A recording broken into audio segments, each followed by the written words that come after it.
السلام علیکم every one. آج ہم بات کریں گے محرم اور 10 محرم کی 10 تاریخ کی. جیسے کہ میں نے اپنے پچھلے ویڈیو میں بتایا، اسلامک کیلنڈر کے اکارڈنگ محرم ہمارا پہلا منتھ ہوتا ہے اور ہماری سال کی شروعات بھی ہوتی ہے. لیکن اس کے علاوہ اگر ہم یہ بولیں کہ یہ اسلامک تاریخ کی سب سے امپورٹنٹ ڈے منتھ ہے اور سب سے امپورٹنٹ ڈیز بھی اسی میں ہی آتے ہیں، تو بالکل بھی غلط نہیں ہے، کیونکہ ہسٹوریکل ڈیز جتنے بھی ہیں اسلامک تاریخ کے وہ عاشورہ یعنی کہ 10 محرم کو آتے ہیں. جیسے کہ حضرت آدم علیہ السلام کا جو جنم ہوا تھا وہ 10 محرم کے دن ہوا تھا.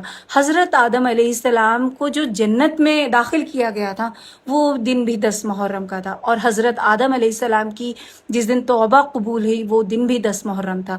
اس کے علاوہ آسمان، عرش، زمین، سورج، چاند، ستارے، جنت، جتنی بھی چیزیں بنائی گئی وہ 10 محرم کے دن ہی بنائی گئی.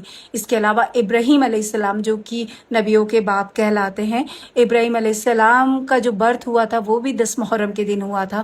اور ابراہیم علیہ السلام کو جو آگ سے نجات ملی تھی، اگر آپ نے ابراہیم علیہ السلام کا واقعہ سنا ہو تو ابراہیم علیہ السلام کو جب آگ میں ڈال دیا تھا تو اللہ تعالیٰ نے حکم دیا تھا کہ اے آگ تو ٹھنڈی ہو جا، اور ابراہیم علیہ السلام کے اوپر وہ آگ گلشن بن گئی تھی. تو وہ دن بھی 10 محرم کا ہی دن تھا. اس کے علاوہ موسیٰ علیہ السلام کو جو فرعون سے نجات ملی تھی، یعنی کہ جب وہ موسیٰ علیہ السلام اپنے ساتھیوں کے ساتھ فرعون سے دور جا رہے تھے اور فرعون اپنے قافلے کے ساتھ موسیٰ علیہ السلام کو قتل کرنے کے لیے ان کا پیچھا کر رہا تھا، تو اللہ تعالیٰ نے دریائے نیل کو حکم دیا اور دریائے نیل 2 حصوں میں ڈیوائیڈ ہو گئی.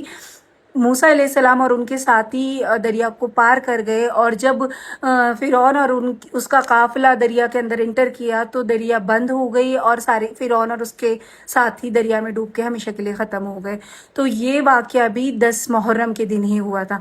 اس کے علاوہ عیسیٰ علیہ السلام کا جو برتھ ہوا تھا وہ بھی 10 محرم کے دن ہوا تھا، اور عیسیٰ علیہ السلام کو جب زندہ دنیا سے اٹھا لیا گیا تھا تو وہ دن بھی 10 محرم کا دن تھا.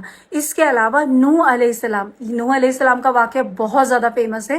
اگر آپ نے ان کی سٹوری سنی ہے، اگر نہیں سنی ہے تو آپ انٹرنیٹ پہ سرچ کر سکتے ہیں. تو نوح علیہ السلام جب اپنے ساتھیوں کے ساتھ اپنی کشتی میں سوار ہوئے اور جب وہ کشتی پار ہوئی، جب طوفان رکا، تو جس پہاڑی پر یعنی کہ کوہ جدی میں جو کشتی ان کی رکی، جس دن رکی وہ دن بھی 10 محرم کا دن تھا. اس کے علاوہ حضرت سلیمان علیہ السلام کی جو بادشاہت ہے وہ پوری دنیا میں فیمس ہے.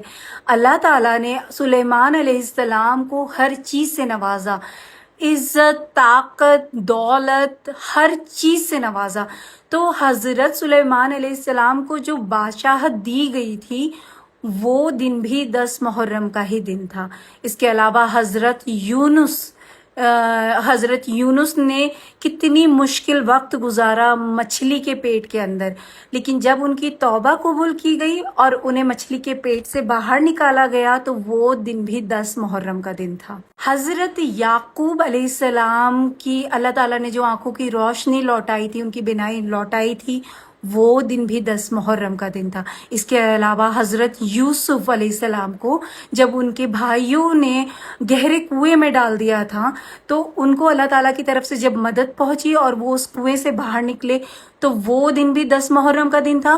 اور جب حضرت یوسف علیہ السلام کو جیل سے باہر نکالا گیا وہ دن بھی 10 محرم کا ہی دن تھا. اس کے علاوہ حضرت یعقوب علیہ السلام کی جو بیماری اللہ تعالیٰ نے دور کی تھی، حضرت یعقوب علیہ السلام کا اس قصہ بھی بہت زیادہ فیمس ہے، آپ لازمی اس کو پڑھیں.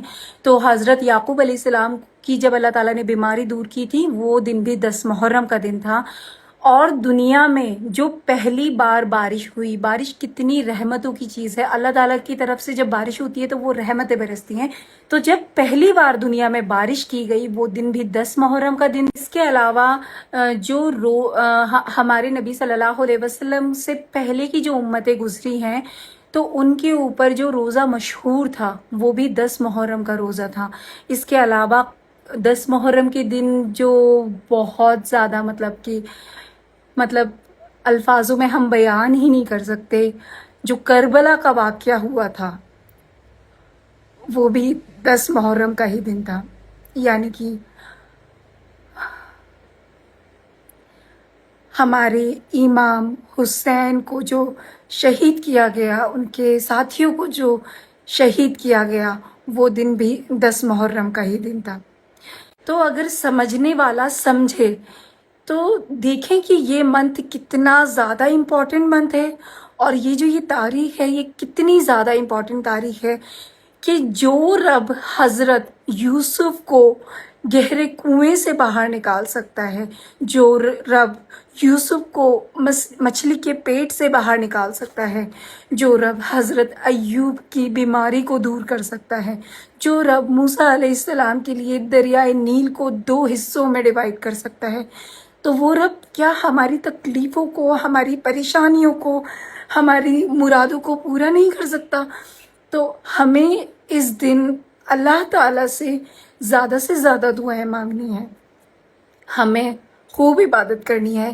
یہ منتھ ہماری زندگی میں بہت زیادہ خاص مہینہ ہے، اور یہ تاریخ ہماری زندگی کی بہت زیادہ خاص تاریخ ہے۔ تو آپ اللہ تعالیٰ سے جتنی بھی دعائیں کرنی ہیں، اپنی توبہ کرنی ہے، جو بھی کرنا ہے، آپ اپنے اللہ سے معافی مانگیں، اپنے اللہ کو راضی کرنے کی کوشش کریں، اس دن کی، اس مہینے کی فضیلت کو سمجھے اور اسے ضائع نہ جانے دے، کیونکہ ہمیں یہ بھی نہیں پتا کہ آنے والا کل ہماری زندگی میں آئے گا یا نہیں۔